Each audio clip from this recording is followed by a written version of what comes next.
नमस्कार, आपका स्वागत है। आप देख रहे हैं हॉर्नबिल टीवी भारत। गोरखपुर के 2 दिवसीय दौरे पर राष्ट्रपति द्रौपदी मुर्मू एम्स के पहले दीक्षांत समारोह में बतौर मुख्य अतिथि शामिल। 9 मेधावी छात्रों को देगी गोल्ड मेडल। प्रदेश के पहले आयुष विश्वविद्यालय का करेगी लोकार्पण। कार्यक्रम को लेकर एम्स प्रशासन पूरी तरह तैयार। प्रथम दीक्षांत समारोह एम्स के लिए ही विशेष है और इसकी तैयारी को लेकर सभी लोग काफ़ी उत्साहित हैं। आर्मी के बैंड के साथ राष्ट्रपति का स्वागत करेंगे। कार्यक्रम की शुरुआत राष्ट्रगान से होगी। हमारे यहाँ तो बहुत जोश है, हमें बहुत उत्साह है कि भारत की राष्ट्रपति हमारे पहले दीक्षांत समारोह में आ रही है। एम्स गोरखपुर का बहुत मान बढ़ गया और हमें तो बहुत जोश है और हमारी पूरी तैयारी है। हमने सब स्टूडेंट्स को भी बता दिया है कि कैसे लाइन अप होना है और कैसे वो आएंगे स्टेज पे गोल्ड मेडल्स लेने के लिए राष्ट्रपति से। उसके अलावा जो भी प्रोग्राम है, कैसे वो आएंगी, जब खड़ी होंगी तब कैसे नेशनल एंथम शुरू होगा और जब वो जाएंगी तो क्या तरीका है, ये सारा हमने सेट कर दिया। जल शक्ति मंत्री स्वतंत्र देव सिंह पहुंचे मिर्जापुर और उत्तर प्रदेश विद्याधाम तीर्थ विकास परिषद के शासकीय कार्यालय के निर्माण के लिए भूमि पूजन कर किया शिलान्यास। पत्रकारों से बात करते हुए सपा और कांग्रेस पर साधा निशाना। कहा, सपा कांग्रेस वंशवाद की पार्टियां हैं। सपा ना कोई पार्टी है ना कोई दल है। सपा में दूसरा यादव संसद नहीं बन सकता। इनको आना है तो क्षेत्रवाद व्यक्तिवाद करके लूटना है। एक ही खानदान एक ही परिवार की वजह से जनता अब उब चुका है। इसलिए मोदी योगी राज कर रहे हैं। शासकीय कार्यालय बनने पर रोजगार और व्यापार बढ़ेगा। केंद्र सरकार प्रदेश सरकार के नेतृत्व में विकास हो रहा है। ट्रेनों और एयरपोर्ट कनेक्टिविटी के कारण तीर्थ यात्रियों का यूपी में इजाफा हुआ है। प्रदेश में आज कानून का राज है, विकास हो रहा है। मिर्जापुर में जल जीवन मिशन के दूषित पानी पीने से बीमार को लेकर कहा कि उसको पता करना पड़ेगा।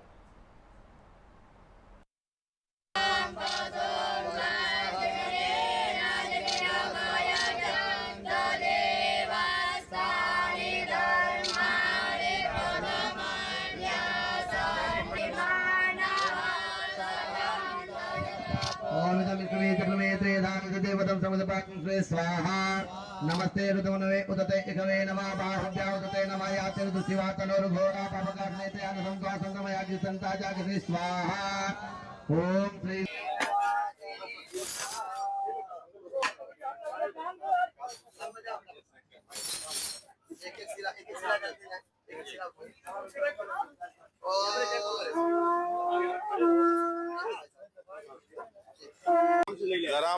ग्राम परसिया में स्थित उत्तर प्रदेश विंध्य धाम तीर्थ विकास परिषद के शासकीय कार्यालय का आज शिलान्यास था। उस मौके पर आए आदरणीय मोदी जी, आदरणीय योगी जी के नेतृत्व में देश के अंदर पिछले 11 वर्षों में और राज्य में पिछले 8 वर्षों में आमूलचूल परिवर्तन आया है। आप किसी क्षेत्र में उठाएंगे, सड़कों का जाल में देखेंगे उत्तर प्रदेश में और देश में एक सड़कों का जाल बिछाया गया है। चाहे प्रधानमंत्री सड़क योजना हो, 4 लेन हो, 6 लेन हो, 2 लेन हो। ट्रेनों का कनेक्टिविटी आप देखेंगे तो आज लगभग सभी ट्रेनों का अच्छी ट्रेनें, अच्छे रेलवे स्टेशन, अपने एयरपोर्ट भी देखेंगे तो एयरपोर्ट का कनेक्टिविटी। इसके कारण तीर्थ यात्रियों का भी उत्तर प्रदेश में बड़े पैमाने पर तीर्थ यात्रियों का आना जाना, चाहे कॉरिडोर काशी विश्वनाथ का हो, चाहे माननीय विंध्यवासिनी मैया का धाम हो। आप देखेंगे तीर्थयात्रियों, प्रभु श्री राम का जन्म हो, आप देखेंगे तीर्थयात्रियों का हुआ है। आज कानून का राज है और विकास है। गरीब कल्याण योजना भी आप उठाएंगे या भर्तियों में आप देखेंगे पारदर्शी व्यवस्था हो, चाहे अपने पारदर्शी व्यवस्था है और गरीब के कल्याण की योजना, चाहे प्रधानमंत्री आवास हो, शौचालय, आयुष्मान का कार्ड हो, फ्री में अन्न हो, ये सभी काम चल रहे हैं। आज इसी कार्यालय के उद्घाटन में आया था मैं। आने वाला समय एक कार्यालय बनने से इस क्षेत्र में और बड़ा विकास होगा, जिससे लोगों को रोजगार भी मिलेगा और व्यापार भी। इसका लागत है लगभग 23 करोड़ का लागत है और उसके 23 करोड़ से निर्माण। जल जीवन मिशन के अंतर्गत कार्य चल रहा था, लखनपुर में एक की मौत हो गई। उसमें जो पानी के कारण उसको पता करना पड़ेगा। देखिए, सपा न कोई पार्टी है न कोई दल है। जो लाना है तो लूटना है। वंशवाद की पार्टियां हैं सब, कांग्रेस हो चाहे सपा हो, देश के अंदर इनको आना है तो लूटना है। क्षेत्रवाद, व्यक्तिवाद, वंशवाद की पार्टियां, इनको लूटना है। सपा में यादव दूसरा सांसद नहीं बन पाता है, एक ही खानदान, एक ही परिवार। तो ये लोगों से, इनसे जनता उग चुकी है, तभी तो आदरणीय मोदी जी, आदरणीय योगी जी राज के अंदर। उत्तर प्रदेश राज्य महिला आयोग ने एक दिवसीय कार्यशाला एवं मासिक समीक्षा बैठक की। बैठक में परिवार कल्याण विभाग की विभिन्न योजनाओं की जानकारी दी गई। राज्य महिला आयोग की अध्यक्ष बबीता सिंह चौहान ने बैठक की। उन्होंने ये कहा कि ये हमारी मासिक बैठक है जो हर महीने की जाती है। हम किसी न किसी विभाग से ऑफिसर्स को बुलाते हैं जिससे हमें भी नई जानकारी मिलती रहे कि कहाँ पर क्या बदलाव हुए। हमारे यहाँ जो भी शिकायतें आती है उसका निस्तारण होता है।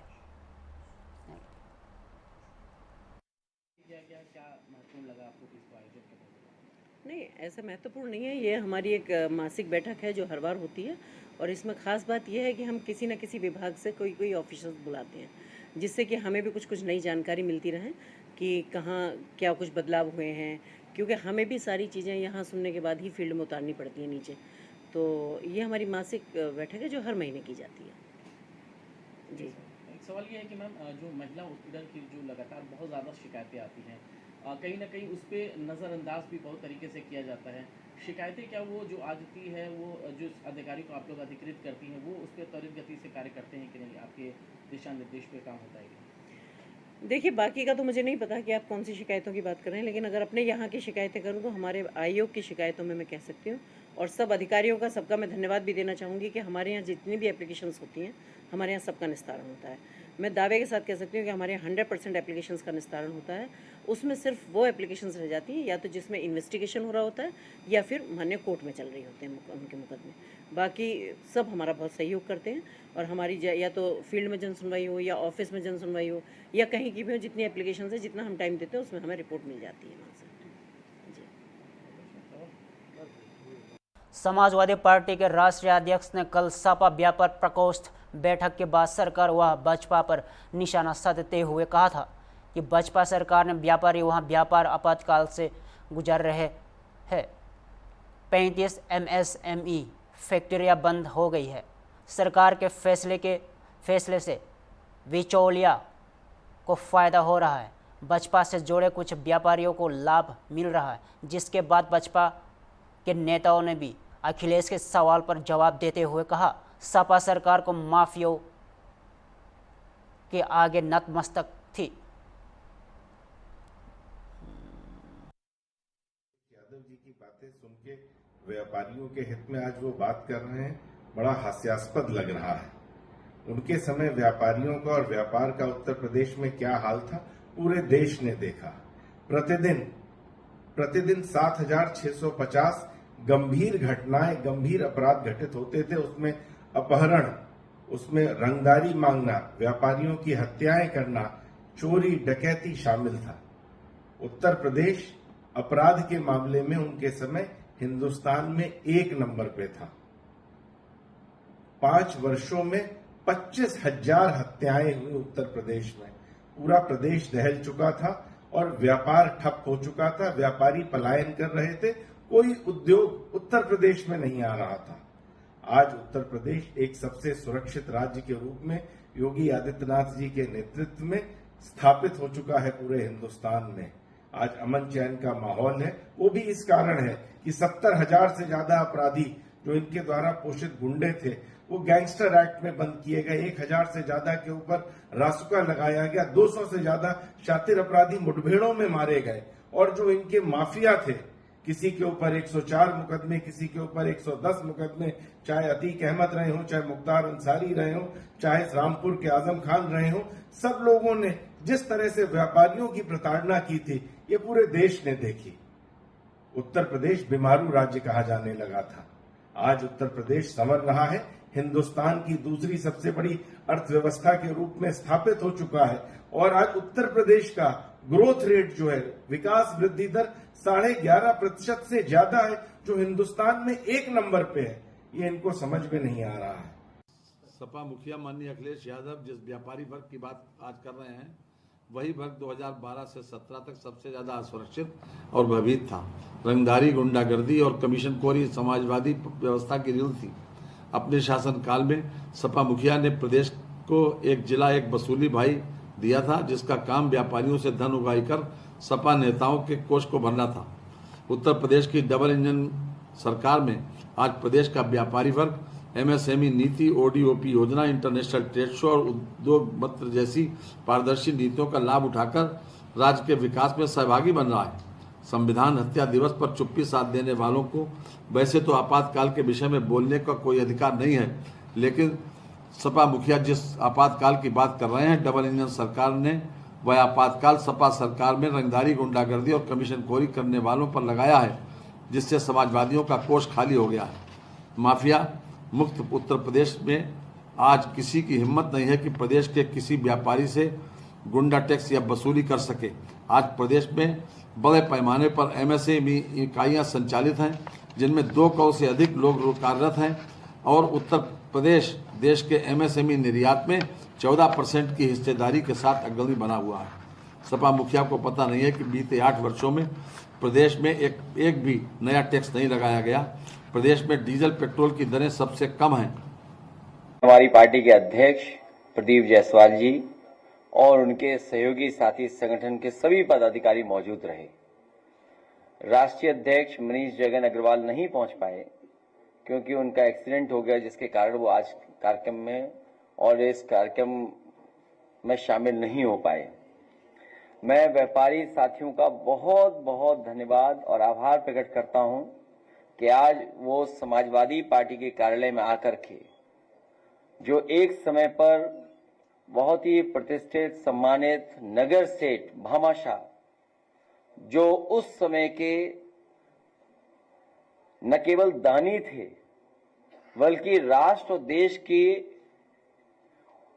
हित में जो फैसले ले सकते थे और महाराणा प्रताप के सबसे बड़े सहयोगी, अगर कोई उस समय हल्दी घाटी की लड़ाई के बाद था तो भामाशाह थे। आज हम उनको याद करते हैं। उनके तमाम जो मानने वाले लोग हैं, जो बड़ी संख्या में आए, उनका भी मैं बहुत बहुत स्वागत करता हूं। जहां व्यापारी साथियों के साथ बैठक हुई, वहीं व्यापारी साथियों की बहुत सी चीजों को लेकर के चिंता थी। कहने को तो सरकार ये डबल इंजन की है। भारतीय जनता पार्टी के लोग कभी थकते नहीं हैं ये कहते हुए कि डबल इंजन की सरकार है। अगर इनका काम करने का तरीका देखें तो सच्चाई जाने तो आज सरकार में हर इंजन ईंधन की जुगाड़ में लगा हुआ है। जितने भी इनके इंजन हैं सब ईंधन के जुगाड़ में लगे हुए हैं। वहीं व्यापारी साथियों ने यह भी संकल्प लिया है कि बिना खर्चे के अपने स्थानों पर बैठ करके समाजवादी पार्टी का प्रचार के साथ साथ चुनाव में पूरी जिम्मेदारी के साथ सहयोग करने का काम व्यापार सभा के लोग करेंगे। समाजवादी पार्टी के राष्ट्रीय अध्यक्ष अखिलेश यादव ने कल प्रेस कॉन्फ्रेंस करके भाजपा सरकार को जमकर घेरा। साथ ही जिस तरीके से व्यापारी आपातकाल से गुजर रहे हैं और एमएसएमई के तहत 35 कंपनियां जो बंद हो गई, उस पर आरोप लगाते हुए साफ तौर पर भाजपा सरकार को जमकर घेरा।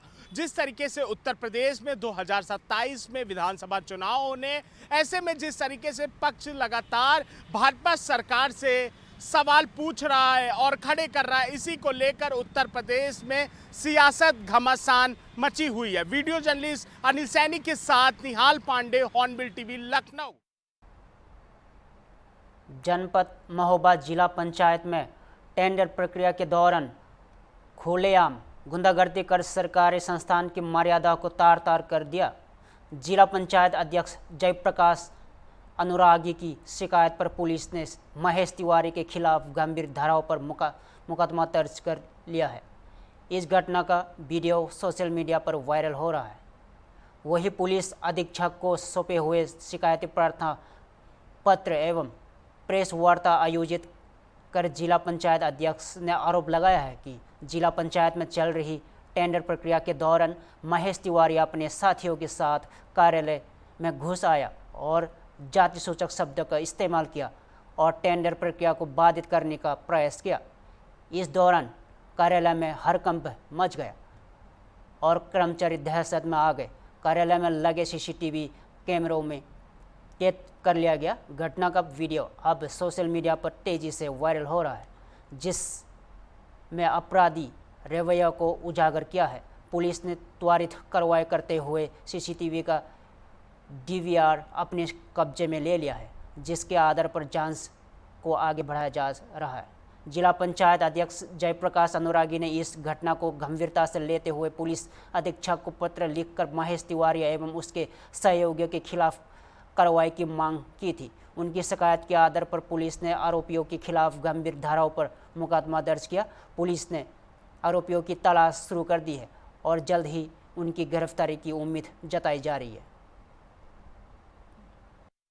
टेंडर प्रक्रिया तहबाजारी खनिज परिवहन शुल्क का ठेका ई ऑप्शन ई नीलामी के माध्यम से किया जा रहा है, जिसका आवेदन और करने का ऑनलाइन और कल कागज़ जमा करने का भी कल अंतिम दिवस था, जिसमें कागज़ के रूप में हम लोग हार्ड कॉपी लेते हैं कि जो उसने ऑनलाइन डॉक्यूमेंट्स लगाए हैं वो सही है। इंश्योर होने के लिए वो कोई कंडीशन नहीं होती, लेकिन इंश्योर होने के लिए हम लोग देख लेते हैं कि जो भी लगा है वो सही लगा है या नहीं। उसको हम लोग उनके डॉक्यूमेंट्स जमा करा रहे थे। पहले तो हम लोगों ने व्यक्तिगत एक बाबू को बैठाल दिया था, तो बाबू जमा कर रहा था, लेकिन कुछ लोगों ने शिकायत की होगी कि वो ऐसे हैंड टू हैंड ले रहे हैं। तो एमए साहब ने हमें कहा, तो हमने कहा बक्सा रखा दीजिए, जिसमें तो इसके बाद जो आए हैं उनके डॉक्यूमेंट्स बक्से में। तो इसी अवधि के बीच में लगभग 4:30 पौने लगभग 5:15 5:25 में महेश तिवारी और उसके साथ में कई लोग अचानक अंदर घुसे। मैं अपने कक्ष में बैठा था, मेरे कक्ष के जस्ट बाहर ये पेटी रखी हुई थी, वहाँ हमारा एक कर्मचारी बैठा हुआ था। उसको डराया, धमकाया और धक्का दिया। वो आप सीसी फुटेज में बहुत अच्छे ढंग से देख सकते हैं, मैं सीसी फुटेज भी आपको दे दूंगा। और इसके बाद इन लोगों ने गाली गलौज किया। जब आवाज़ तेज आई और मेरे व्यक्तिगत जाति के गाली के रूप में मेरे कानों तक आवाज़ पहुंची, तो मैं और मृत्युंजय प्रताप अहिरवार जी, हमारे जिला पंचायत सदस्य बेंदो बैठे थे।